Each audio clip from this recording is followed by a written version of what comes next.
Funding for this edition of One-on-One with Steve Adubato has been provided by PSEG Foundation, Newark Board of Education, RWJ Barnabas Health, the Northward Center, and by TD Charitable Foundation. Promotional support provided by NJ.com, keeping communities informed and connected, and by ROINJ, informing and connecting businesses in New Jersey. This is One-on-One. I'm an equal American just like you are. The way we change presidents in this country is by voting. I'm hopeful that this is the beginning to accountability. Life without dance is boring. I don't care how good you are or how good you think you are, there is always something to learn. I did do the finale, and guess where my trailer was? A block away from my apartment. It couldn't have been better. People call me because they feel nobody's paying attention. It's not all about memorizing and getting information. It's what you do with that information. Start talking right now. Such a good question. High five. Welcome to One-on-One. This is a very special edition of One-on-One with my colleague Mary Gamba and also the executive producer of One-on-One, Georgette Timoney. Georgette, this is part two of a two-parter that features the young leaders in the Stand and Deliver program, our 22-year program, A Night of Eloquence, where these young leaders spoke and presented. But also on the second half, there's a little bit of a different twist on Stand and Deliver. Set it up, Georgette. Sure. The first part is these tremendous performances that were done at Naninos in the Park in May. And the second half of the show is part of our media skills training for Stand and Deliver. And the students speak to how important it is to learn these skills even at a young age. And Mary, in fact, has been the leader of Stand and Deliver. If you're used to watching One-on-One with just me interviewing someone, this is different because there are several other team members involved. Mary, as the leader of the Stand and Deliver program, you got to not only be there for the Night of Eloquence, but lead that effort. And also the second half with the media skills seminar series we ran 3 seminars with a range of young people in and around the Newark community. What was it like for you? It's all about teaching these young adults to be agile, to have confidence in the message that they need, that they want to share. And I always remind them, it's not just about communicating to the media. These are skills that they're going to use, whether it's a job interview, whether it's interviewing for a college admission, no matter what it is going to help them to be confident in their message. Not that they needed a lot of coaching and training in their confidence, because what you're going to see is that they're all very confident, but it's the little tweaks, looking into the camera, body language, all of those things that go into being an effective communicator. And real quick, Georgette, I said this on the past show, I'll say it again, because you've been involved in the performing arts for years, you've acted, you've been on stage, stuff happens, you got to roll with it, right? Oh boy, does it ever happen. Yep. And you have to be prepared for the unexpected. Speaking of unexpected, Georgette, how much lead time did I give you asking you to be on camera with us? How much lead time? Days, weeks? Try maybe 30 seconds. So yeah, always be prepared. because I know my team and I know where the talent is, and it's with Georgette, our executive producer, One-on-One, Mary Gamba, the leader of Stand and Deliver. This is the Night of Eloquence, part 2. So I want to be really clear. This happens every year. You have young men and women. Clearly, they're all people of color, and they share their experience. And for some of us, for whom that is not our experience, we try to relate, we think we can relate. Some of it feels uncomfortable, some of it feels unfair, some of it's like, well, that's not me, that was before.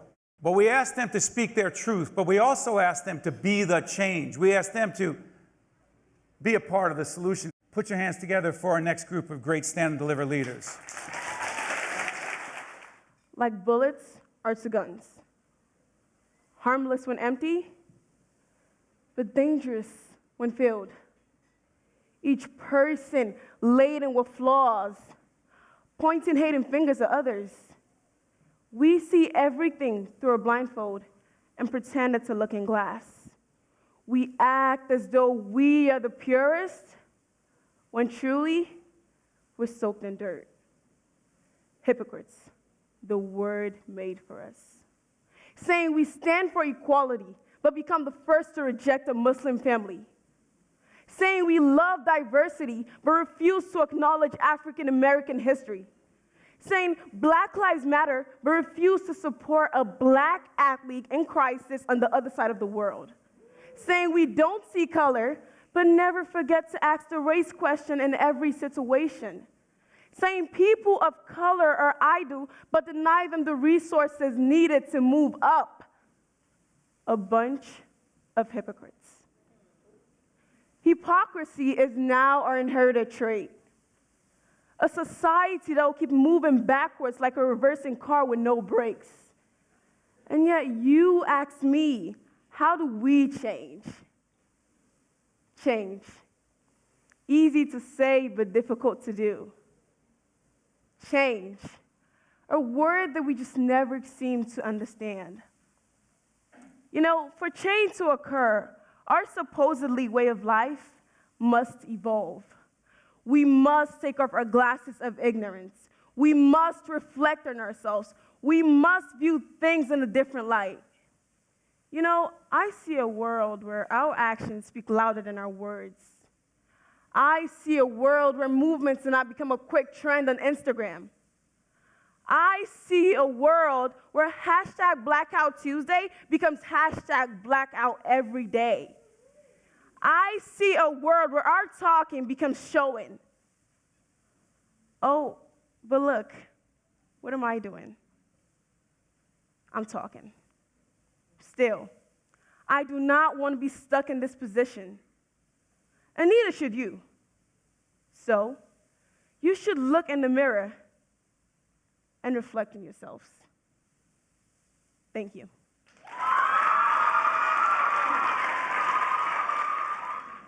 Pain, worry, shadows closing in on me. These are words that I use to describe my anxiety. I'm always asked why my hand shakes and why my voice falters. Little do they know my unwanted friend is awakening inside of me. Friends and family urging me to calm down and stop acting so crazy. But how can I calm down when it feels like my world is crashing down on me?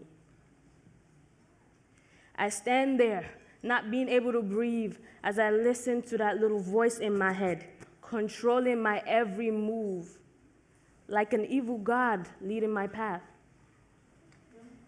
I sit in the dark, overthinking every bad thing you've ever put me through. The sleepless nights, all the internal fights that just doesn't seem right. Like a thief in the night, you steal my sanity, leaving my brain from losing its ability. I don't know why I listen to you, but the truth is, I don't know if I could ever get rid of you. You're like a messed up memory screwed deep in my brain, just unwanted and hard to get rid of.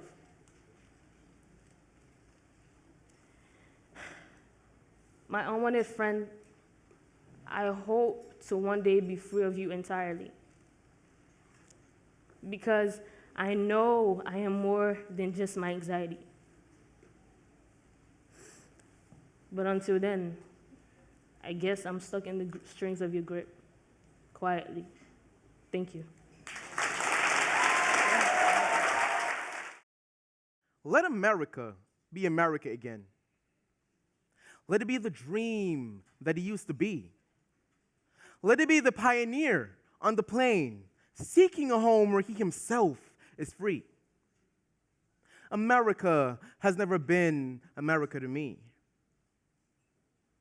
Let America be that great, strong land of love where never kings connive nor tyrants scheme. But America has never been America to me. Oh, let America be America again. Let it be the land where liberty is crowned with no false patriotic grief. But opportunity is real, life is free, equality is in the air we breathe. There's never been equality for me. nor freedom in this homeland of the free. But America ain't never been America to me. I'm the poor white, fooled and pushed apart. I'm the Negro bearing slavery scars. I'm the red man driven from the land. I'm the immigrant clutching the hope I seek. And hearing that same old stupid plan of dog eat dog and mighty crush the weak. But America ain't never been America to me. Oh, let America be America again. The land that has never been yet. The land that's mine, the poor man's land, Negroes, me. Let America be America again. I pray, let America be America again. Let America be America again. Thank you.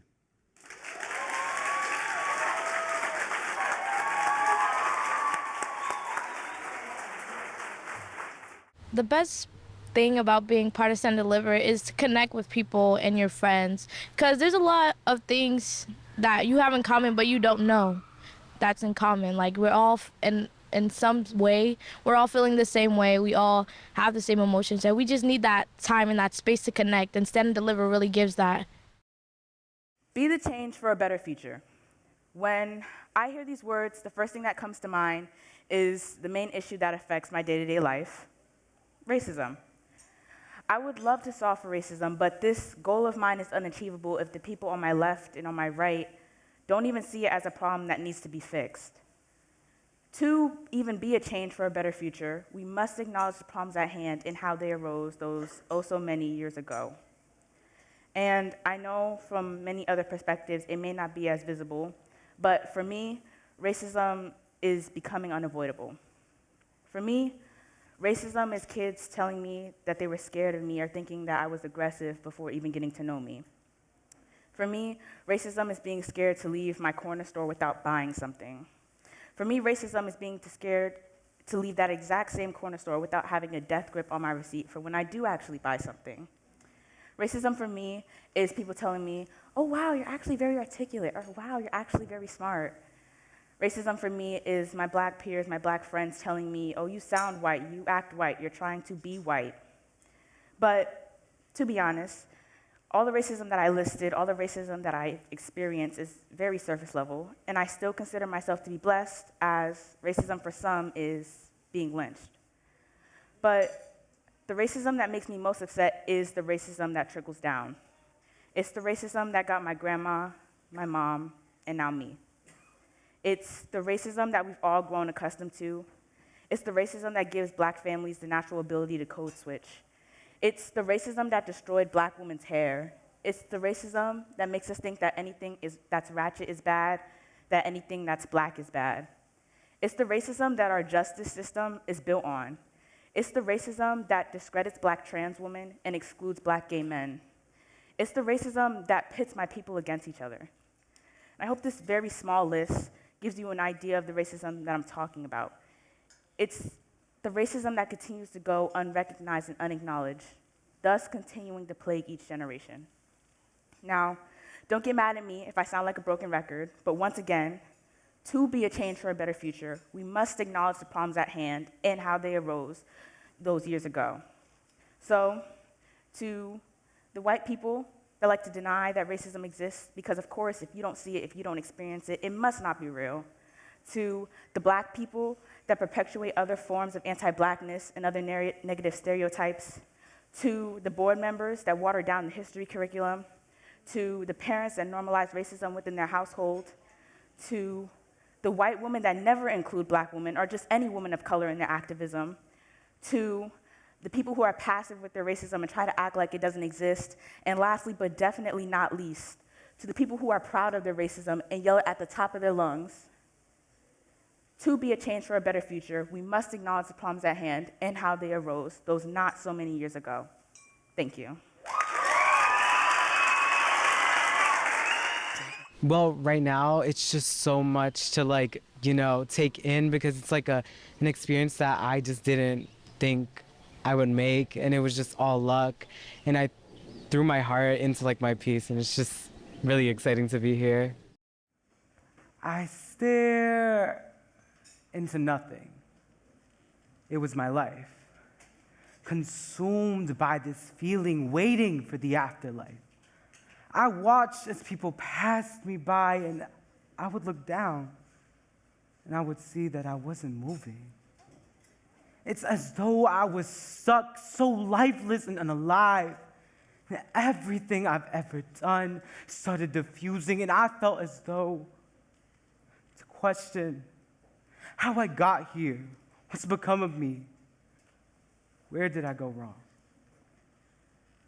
These were the questions I asked myself. But they truly don't matter. You look deep inside yourself and you see who you truly are with this change that you await, with this change that will make you belong. I used to look in the mirror and I felt unloved. Yeah. But the more I kept staring, the more I kept looking, I saw someone. And it flew like a dove in the sky. So beautiful. A beauty undone.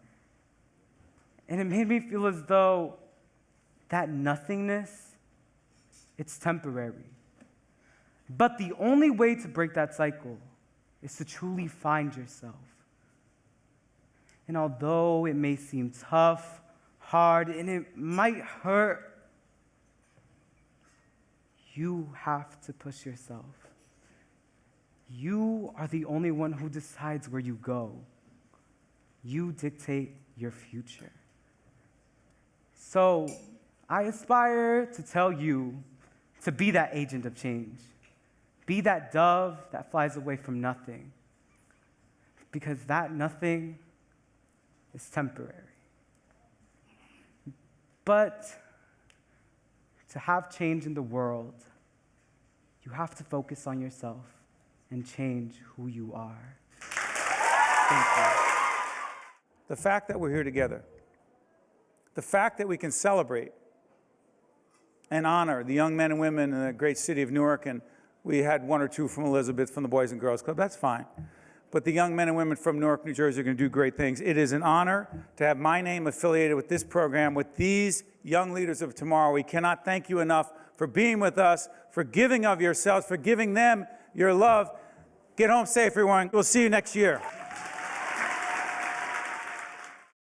Hi, everyone. I'm Steve Adubato. That is Mary Gamba, a special edition of Lessons in Leadership. Mary, this is an interesting setup. It doesn't look like the normal Lessons in Leadership segment, but we've got an extremely talented leader who runs a program that we're a part of, our Stand and Deliver Leadership and Communication program for inner city youth. Talk about it. This program today that we're talking about is a media skills initiative, which was part of our Stand and Deliver Youth Leadership Program. The young adults that you see on screen today, as well as myself and Steve and Tony Richardson, worked together with these students over a series of many, many weeks, focusing on things like media skills, communication, making eye contact into the camera. So it's my pleasure right now to first and foremost introduce Tony Richardson, who's the project director for Stand and Deliver. We have Ethan DeJesus. Ethan is just finished his 8th grade year, so he's going to be going into 9th grade. Jeremias Castillo is was in 11th grade and is going to be going into 12th grade. And then Shawn'Yae Myers, who was with us at our Boys and Girls Clubs locations. Tony, it's so interesting. We had these young leaders as well as a range of others, and we talked them media skills. Real quick, before I go to Ethan, what the heck are we doing teaching media skills to 12, 13, 14, 15, 16, 17-year-olds? Why is that even relevant? First of all, it's never too early to start to become comfortable speaking in front of groups. It is something that you have to do your entire life if you're going to be successful personally and professionally. So on that note, Ethan, let me ask you, you were part of every one of our seminars. What was the most significant lesson or tool that you took away from that series that you said, hey, this is going to help me be a better leader and communicator moving forward? Just looking at the camera, it makes someone listen to you more. That's probably one of the most important things, because you want to reel people in whenever you're talking. Ethan is down here, Shawn'Yae is down there. But Shawn'Yae, if I'm talking to you, we did this in the seminar. If I'm talking to you here, because you're on my screen over here, Shawn'Yae, but the reality is I've got to practice looking into that camera. How challenging was that for you, Shawn'Yae? It was really challenging to keep my eyes and directly in front of me, rather than to look at people, as you can say, you're down here on my left side. So yeah, it was really challenging for me. But after practicing, after a while, I finally got the hang of it. We asked you to talk about something you care deeply about, something that, frankly, you want to lead an effort to change, innovate, improve. Shawn'Yae, do you remember what you talked about in that seminar series? In my community, there's some who don't have the best insurance, and with the economy going into recession, there's very few mothers, many mothers who can't afford to get baby formula. And I just want to be the change in my community. I just want to lead people into the right path to better their lives. So there it is. What did you take away from the media skills seminar series? We did 3 seminars together. So something that I took away from this is being able to have an ear for just what is actually coming out of my mouth. Whenever you're addressing a certain audience, you really want to make sure that you know what it is that you are telling your audience. You want to make sure that you are not always being caught up on ums and ands. You want to make sure that whatever is coming out of your mouth is coherent and fluent. You truly are the leaders of tomorrow. Not only are you teaching everyone here today just about what youth leaders can do, you just shared of yourself, and we thank you for that. Why'd you come to every seminar, take the feedback, work on it, and get better? Why did you do that? You didn't have to. You weren't even getting points for this. I came back because I believe that the criticism is necessary to hone my craft. I want to speak more about my ideals. I want to make the world a better place. And to do that, I need to hone my speaking skills. So this criticism is absolutely necessary for me to change the world, be the leader that this world needs. Each one of you come from urban communities. And one of the things we've talked about in our Stand and Deliver program that Mary and I started 22 years ago, along with Tony Richardson, is that not much is expected of young people in urban communities from a lot of folks across this state, across the nation. They just don't expect much, mostly because they don't know who you are and what you bring to the table. Shawn'Yae, what is one thing about you that you believe over time will make you a really great leader? I don't take no for an answer. So I'll just keep going and going and going until I do it. You will be a great leader down the road because, Jeremias? I think it's mostly because of my honesty and transparency, especially when it comes down to the lives of people that are being played with, I'd say, in the political world and also in the healthcare system. This is something that we need transparency and honesty to address completely. Tony, what has this program done for you? I'm a retired educator. So working with Stand and Deliver and working with the students here allows me to stay in contact with young people. And that's been important, my whole life. So our Stand and Deliver program has had hundreds and hundreds of young people standing and delivering, making presentations about issues they care deeply about. The theme is Be the Change. What change do you propose? What role will you play in making that change in your community? If you go on our website, steveadubato.org, Mary, people click on Stand and Deliver, right?